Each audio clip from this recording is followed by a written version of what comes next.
بسم الله والصلاة والسلام على رسول الله. النهاردة هنعمل كيكة، هنعمل صينية كيكة. أول حاجة جهزناها، جبت صينية اهيت ودهنتها زبدة أو سمنة زي ما انت عايزة، وحطيت ورق زبدة اهو، ودهنته بردك، دهنته زيت أو زبدة زي ما انت عايزة. تمام كده. دي أول. يبقى كسرت بيضتين اهمت، حطينا عليهم كيسين 2 فانيليا. عايز تحط فانيليا سايبة حاجة ترجع لك. ادي كيسين فانيليا اهو،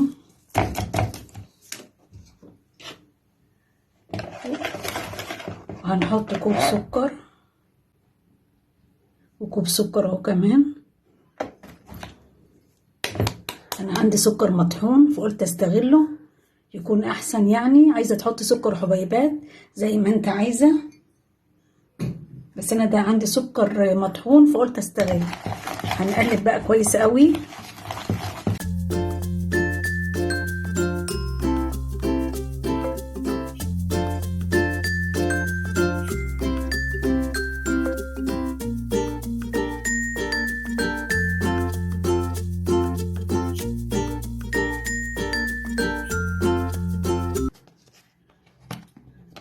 يبقى ايه، قلبنا الخليط مع بعض اهو. البيض قلبنا البيضتين مع كوبايه السكر مع الفانيليا.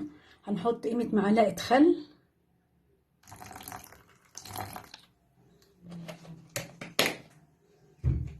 وهنقلب قوي الخل عشان الزفاره كمان، وعشان يخلي الكيكه هشه ويخلي لونها فاتح.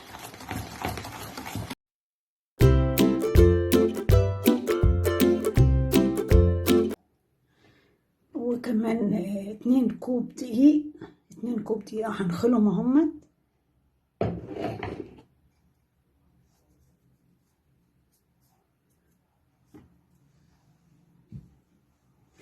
هنخلط 2 كوب دقيق.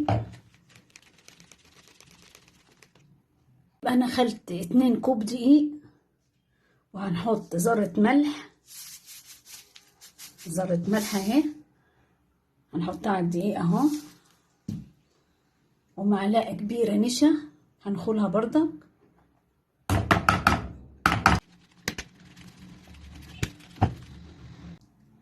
هنحط بقى المكونات الجافة بقى، المكونات السائلة.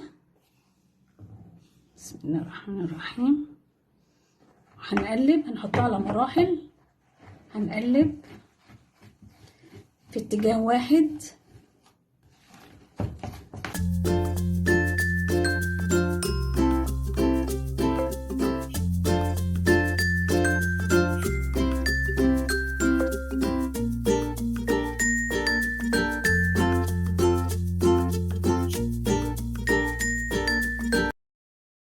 حطينا كوب وربع لبن على النار اهو. هنحط عليهم نص كوب زيت، ويكون الزيت نظيف ملهوش اي ريحة اهو.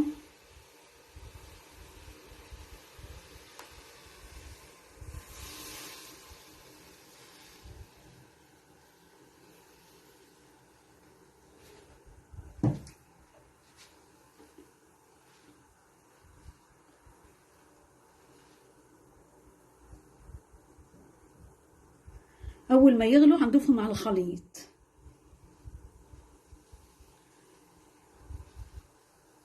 بيغلوا اهو.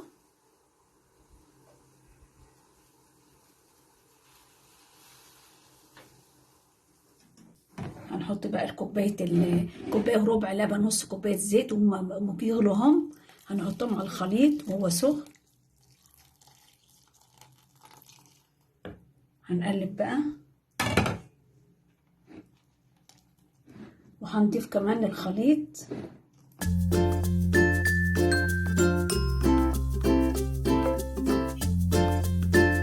معلقه كبيره، وهنقلب بقى التقليب المستمر.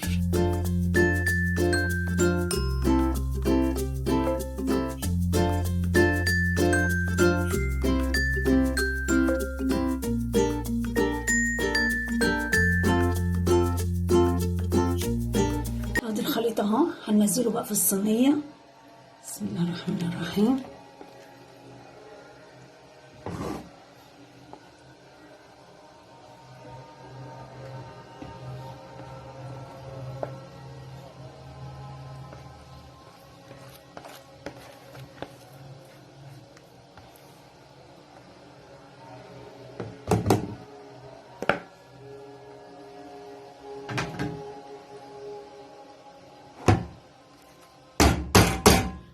هنظبط الصينية كده خطتين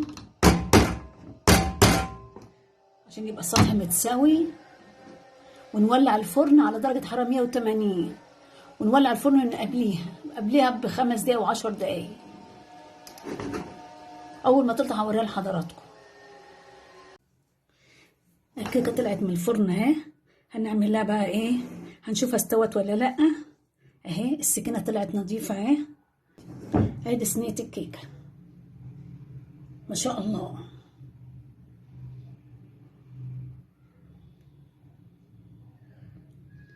سهلة وبسيطة، بتاخدش منك اي وقت، 10 دقايق وتعمليها. جميلة، اسمها كيكة السريعة.